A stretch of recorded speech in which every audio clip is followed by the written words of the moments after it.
बिहार एक ऐसा नाम जिसे सुनते ही सिर्फ 3 तरह के ख्याल दिमाग में आते हैं।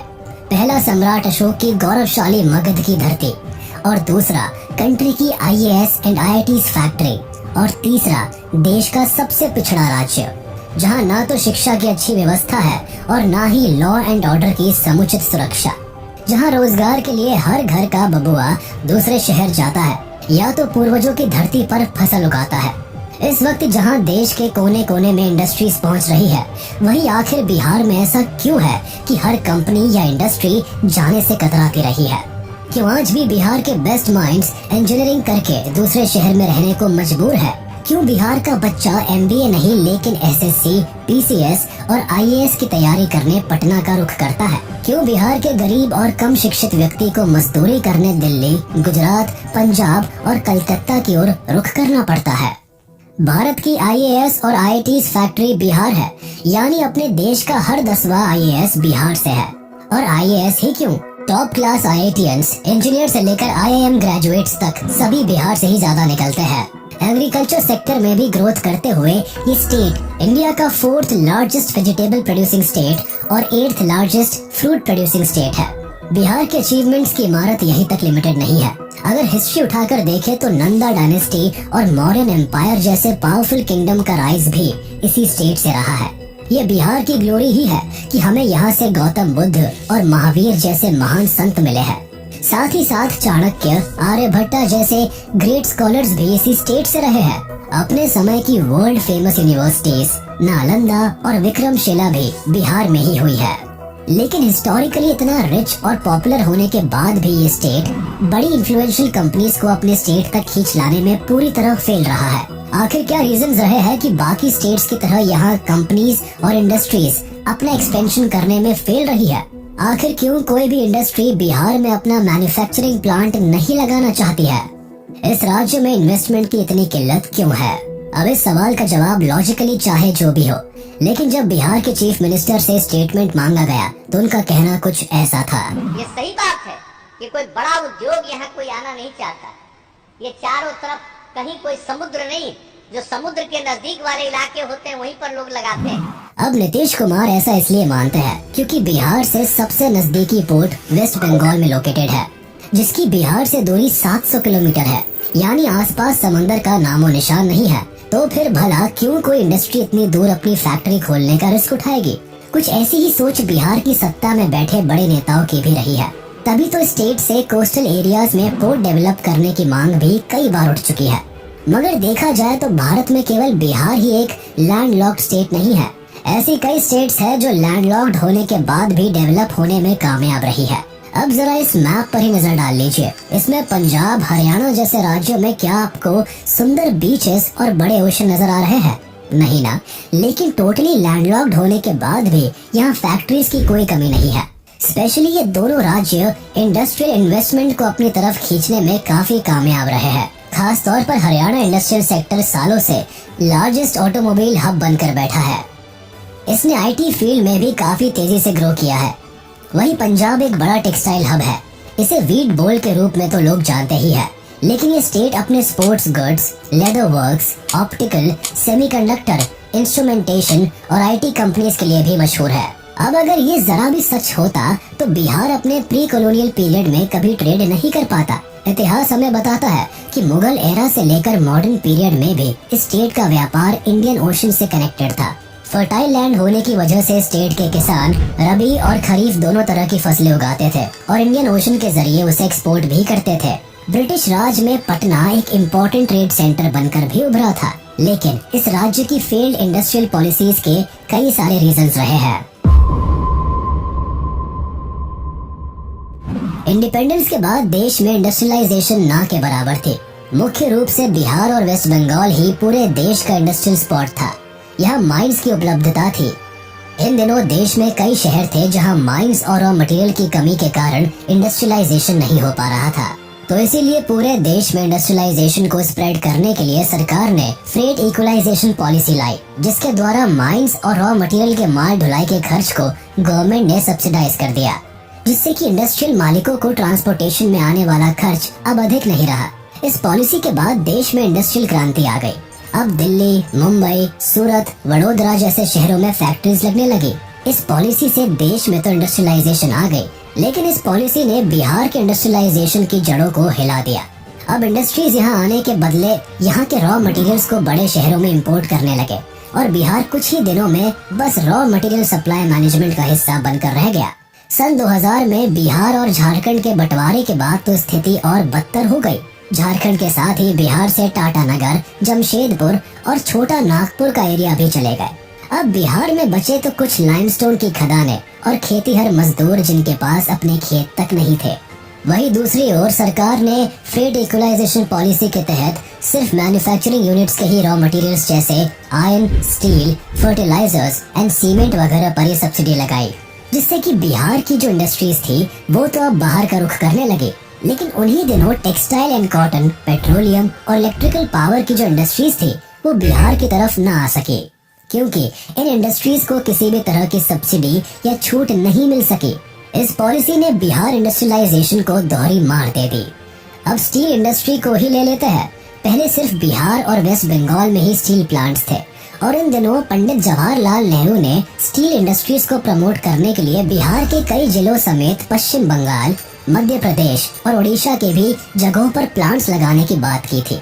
लेकिन एफईपी के बाद ये इंडस्ट्रीज मोस्टली वेस्टर्न और सदर्न इंडिया में मूव आउट कर गए।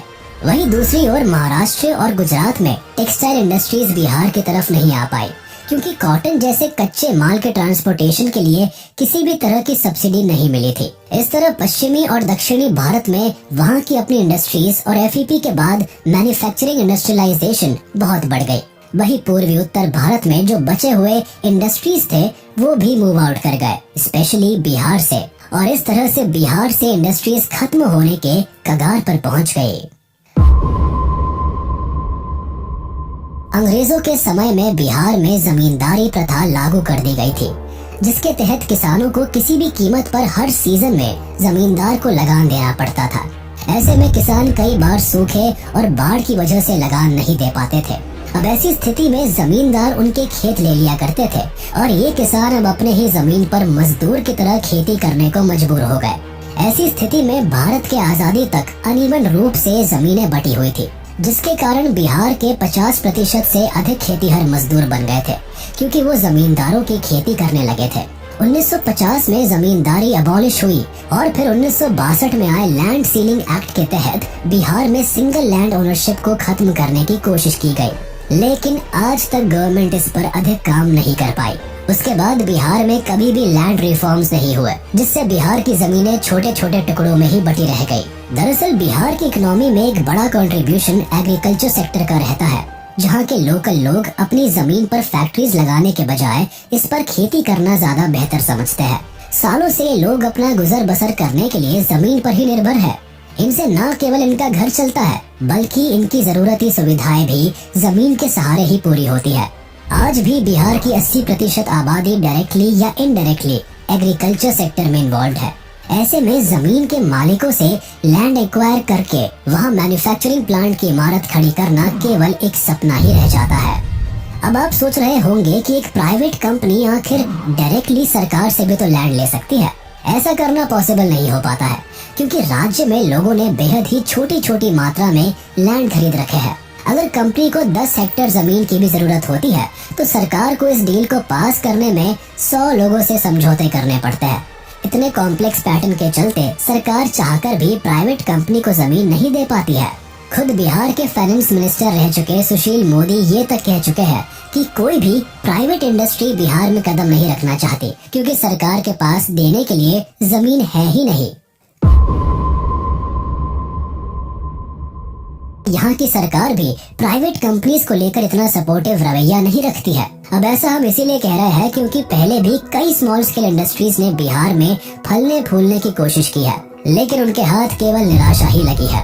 पिछले 30 सालों में कई इंडस्ट्रीज ने इस स्टेट में दम तोड़ दिया है। इसका सबसे बड़ा एग्जाम्पल शुगर मिल है। बिहार की 33 में से 18 शुगर मिल्स पर ताले लग चुके हैं। 1960 से 70 के दशक में बिहार भारत के शुगर प्रोडक्शन में 40% का कंट्रीब्यूशन करता था, लेकिन अब यही आंकड़ा घटकर 2% तक रह गया है।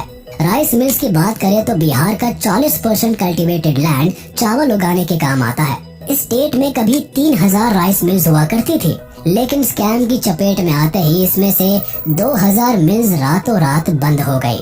बिहार में इंडस्ट्री के क्लोज होने का एक कारण वसूली भी रहा है। बिहार के किशनगंज से लेकर मुजफ्फरपुर तक कई मिल्स ऐसी है जो इसी वजह से खाली पड़ी है। जाहिर है कोई भी फैक्ट्री रातों रात खड़ी नहीं हो जाती है। इसके लिए सरकार को भी इन्वेस्टर्स को अट्रैक्ट करने के लिए कई पापड़ बेलने पड़ते हैं। नतीजा ये रहा है कि स्टेट में इंडस्ट्रीज की कमी को स्पिल ओवर इफेक्ट से भी जोड़कर देखा जाता है। दरअसल अगर एक ही स्टेट, सिटी या टाउन में हाईली टैलेंटेड और स्किल्ड वर्किंग क्लास इकट्ठा हो जाते हैं तो बड़ी से बड़ी कंपनीज अपने आप ही उस एरिया की तरफ अट्रैक्ट होती है। इससे होता यह है कि स्टेट की इकोनॉमी तेजी से ग्रो करती है। डेवलपमेंट के चलते न्यू अपॉर्चुनिटीज बिल्डअप होती है, लोगों को एम्प्लॉयमेंट मिलता है, स्टैंडर्ड ऑफ लिविंग भी बेहतर बनती है, हेल्थ एंड एजुकेशन फैसिलिटीज बेहतर होती जाती है और ग्रोथ की साइकिल इस तरह एक पुअर स्टेट को डेवलप्ड स्टेट में ट्रांसफॉर्म कर देती है। स्पिल ओवर इफेक्ट की वजह से ही गुड़गांव जैसे प्रदेश इंडस्ट्रियलाइज्ड हुए, जहां की राज्य सरकार ने प्राइवेट कंपनीज को सब्सिडीज देकर अपने स्टेट में स्टार्टअप सेट करने का मौका दिया था। इसी के तहत मारुति ने भारत की पहली ऑटोमोबाइल फैक्ट्री हरियाणा में खोली थी। इससे यहाँ उन्हें न केवल सस्ते लेबर मिले बल्कि लोगों के लिए भी न्यू जॉब अपॉर्चुनिटीज बिल्डअप होती गई। लोगों के हाथ में पैसा आया और वो कई लेवल पर स्किल्ड होते चले गए। इससे बाकी प्राइवेट कंपनीज भी गुड़गांव की तरफ अट्रैक्ट होती गई और आज आलम ऐसा है कि हरियाणा न केवल ऑटोमोबाइल सेक्टर में नंबर 1 है बल्कि गुड़गांव एक MNC हब बन चुका है। वही बिहार की इकोनॉमी और इंडस्ट्रियल पॉलिसीज पर नजर डाले तो ये स्टेट अपनी एग्जिस्टिंग इंडस्ट्री को भी कंटिन्यू रखने में फेल रहा है। गरीबी और वीकर एजुकेशन सिस्टम के चलते स्टेट की एक बड़ी आबादी अनएजुकेटेड है। साथ ही स्किल लेबरर की भी यहाँ भारी कमी है। बिहार में सिर्फ डिग्री एजुकेशन ही नहीं बल्कि टेक्निकल एजुकेशन की भी भारी समस्या है। यहाँ के बच्चों को ना ही तो स्किल सेंटर की सुविधा है और ना ही यहाँ गवर्नमेंट के तरफ से स्किल लेबर तैयार करने की कोई मुहिम ही चलाई गई। सरकार की ओर से चलाए जाने वाले स्किल सेंटर्स में पढ़ रहे यूथ्स को भी एम्प्लॉयमेंट बाहर की कंपनीज में ही मिल पाती है।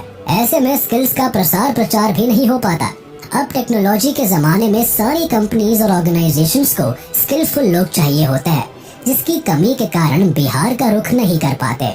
सत्ता में बैठी सरकारों ने कंपनीज को अपने राज्य तक खींच लाने के लिए पॉलिसीज तो कई बनाई है, लेकिन उन्हें इम्प्लीमेंट करने में पूरी तरह फेल रहे हैं। पिछले 30 से 40 सालों में बिहार गवर्नमेंट ने पॉलिसीज को काफी बदला है। 2006 में भी नीतीश कुमार ने इंडस्ट्रियल इंसेंटिव पॉलिसी बिहार में इंट्रोड्यूस की थी, जिसके चलते फैक्ट्री सेटअप करने के लिए कंपनी ओनर्स को सब्सिडी मुहैया कराई जानी थी, लेकिन ये पॉलिसीज प्रॉपर्ली इम्प्लीमेंट नहीं हो पाई। जिन कंपनीज ने अपनी फैक्ट्रीज को सेटअप भी किया था वो भी सब्सिडीज के लिए कोर्ट के धक्के खाते रहे। साथ ही कई कंपनीज ने दावा किया कि कोर्ट जाकर अपने लिए सब्सिडी मांगना और फिर उस फैक्ट्री को सेटअप करना बहुत ही टाइम टेकिंग प्रोसेस है। सारी कंपनीज इन सब झंझटों से दूर रहना ही पसंद करती है। खास तौर पर जो बिजनेस अपने स्टार्टअप फेज में होते हैं वह इस तरह की लोकेशन को अवॉइड करना ही पसंद करते हैं। अब बिहार की गवर्नमेंट ने इस बैड रेपुटेशन को बदलने के लिए और पॉलिसीज को रिवाइव करने के लिए हालांकि एक नई पोस्ट प्रोडक्शन पॉलिसी भी लॉन्च की, लेकिन इससे भी बिजनेस ओनर्स कुछ खास खुश नहीं हुए। कोई भी कंपनी ऐसी सरकार पर कैसे भरोसा कर सकती है जिसका इंडस्ट्री को लेकर ट्रैक रिकॉर्ड अच्छा नहीं है। बिहार में जब आरजेडी ने अपनी सरकार बनाई तब इस दल के प्रमुख और बिहार के तत्कालीन मुख्यमंत्री ने बिहार में ऐसे राजनीतिक हालात पैदा किए जिससे ही बिहार का पूरा focus caste based social system को मैनेज करना हो गया और इंडस्ट्रियलाइजेशन ने बैक सीट ले ली। ऐसे में बिहार सिर्फ कंट्रोवर्शियल पॉलिटिकल कंडीशंस के लिए फेमस हो गया। स्थिति ऐसी बनी कि बिहार में जातिवाद की राजनीति के कारण बहुत ही अधिक क्राइम बढ़ गया और फिर इंडस्ट्रीज ने ऐसे पॉलिटिकल अनरेस्ट स्टेट में इन्वेस्ट करना कभी पसंद नहीं किया। बिहार की पॉलिटिक्स में सोशल जस्टिस एक बड़ा मुद्दा बन गया और इकोनॉमिक डेवलपमेंट डिस्कशन का मुद्दा ही नहीं रहा। अपर कास्ट ने दूसरे स्टेट की तरफ माइग्रेट करना शुरू कर दिया। इनके पास न केवल पैसा और जमीन थी बल्कि ये हाईली क्वालिफाइड भी थे। इनकी मदद से भी सरकार सोशल डेवलपमेंट प्रोजेक्ट पर काम कर सकती थी, लेकिन लालू यादव का डिसीजन था कि वह हाई प्रोफाइल ब्यूरोक्रेट्स को रिक्रूट ही नहीं करेंगे ताकि अपर कास्ट लोग इस पोजीशन पर ना बैठ सके। उनके ऐसे फैसलों ने न केवल बिहार की इकोनॉमी को कमजोर किया बल्कि कई लेवल्स पर स्टेट गवर्नमेंट को भी कमजोर कर दिया। यंग जनरेशन को एम्प्लॉयमेंट नहीं मिल पाया, लोअर क्लास लोगों को भी गरीबी से छुटकारा नहीं मिला और रही सही कसर करप्शन ने पूरी कर दी। पिछले 30 से 40 सालों में बिहार में करप्शन ने राज्य को खोखला कर दिया है। खुद इकोनॉमिक टाइम्स की रिपोर्ट्स बताती है कि बिहार में सरकारी नौकरी करने वाला छोटा बाबू भी करोड़पति है। यहाँ इंडस्ट्री इसलिए भी काम नहीं कर पाती है क्योंकि छोटे से छोटे लेवल पर काम कराने की रकम काफी बड़ी है। रेलवे, एजुकेशन सेक्टर से लेकर इंडस्ट्रियल सेक्टर में रिकॉर्ड तोड़ करप्शन है, जिसके चलते कई बड़ी इंडस्ट्रीज बिहार का रुख करने से भी कतराती है। लेकिन सवाल ये उठता है कि इस करंट सिनेरियो को कैसे बदला जा सकता है। आखिर कैसे बिहार एक पुअर स्टेट से हाई डेवलप स्टेट में ट्रांसफॉर्म हो सकता है। ब्रेन ड्रेन यानी कि प्रतिभा पलायन की परेशानी से भी बिहार जूझता रहा है, जो इसके इंडस्ट्रियलाइजेशन के राह में बाधा बनती रही है।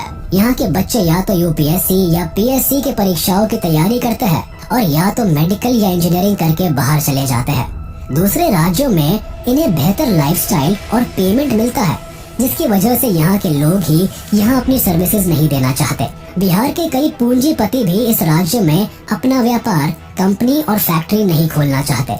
आज भी मुंबई, दिल्ली, कोलकाता और दूसरे शहरों में कई बिहारी पूंजीपति अपना बिजनेस चला रहे हैं और एम्प्लॉयमेंट्स जनरेट कर रहे हैं। नए जमाने में अब पढ़े लिखे बिहारी एंटरप्रेन्योर्स भी बैंगलोर और गुड़गांव जैसे शहरों को ही अपनी कर्मभूमि बना रखे हैं, जिससे कि स्टेट और भी नेग्लेक्ट होता जा रहा है। बदलते वक्त के साथ बिहार में भी अब बदलाव की बयार चली है। प्रदेश में शराब बंदी के बाद इंडस्ट्रियलाइजेशन को और धक्का लगा, लेकिन सरकार ने एथेनॉल के कई प्लांट्स लगाए और फाइनली बिहार में एक इंडस्ट्री के शुरू होने का बिगुल बजा है। देखने वाली बात है कि एथेनॉल के ये प्लांट्स बिहार में कितना ज्यादा इंडस्ट्रियलाइजेशन लेके आते हैं और एम्प्लॉयमेंट जनरेट करते हैं।